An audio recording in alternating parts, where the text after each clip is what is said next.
So yun guys, yan isang mainit na issue ngayon sa social media. Usap-usapin kahit sa ang social media platform kang mapunta, no? Ang contestant sa It's Showtime sa segment nilang Kaloka Like 4, no? Walang iba kundi ang lalaking gumanap o nag-impersonate dito sa sikat na member ng SB19 na si Stel.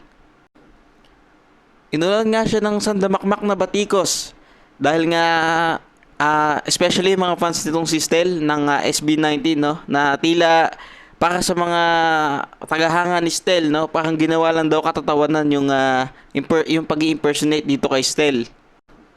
Kung papanoorin mo mabuti yung segment nila nun, makapansin mo na hindi naman siya totally kamukha, pero hawig naman kahit pa paano, no? At pag in talent naman na pinakita niya, okay din naman. Although hiningal nga lang siya. Bali yun nga lang ako personal reaction ko Ako, nagtataka lang ako bakit, syempre ano lang naman yun eh. Syempre pagka, kaya nga kaloka like eh, di ba? Yung segment na yun, makikita naman natin syempre for entertainment lang naman. Syempre hindi naman sobrang kamuka, hindi naman sobrang hawig. Pero kumbaga, kung yun yung segment kasi kahit sino pwedeng sumali, di ba? Kung medyo hawig naman, ba't hindi? Kung kaya naman yung talent, ba't hindi? Tataka lang ako bakit masyadong binigdil yung ano na to, di ba? For entertainment purposes lang naman yung segment na yun, di ba?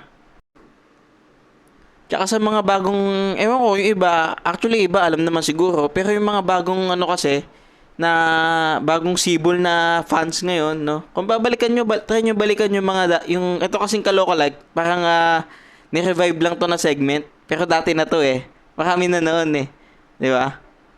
Marami nang naging version to. Dagdag ko lang din, no? Sa mga especially mga nagko-comment sa baba sa social media. Ewan ko kung pinanood ba nila talaga yung segment o may mga comment lang. Wala rin namang like parang yung panlalait na ng mga host wala rin namang ganung naganap. Baga, may humor ano lang, mga humor na kalokohan lang. Pero wala namang actual laitan.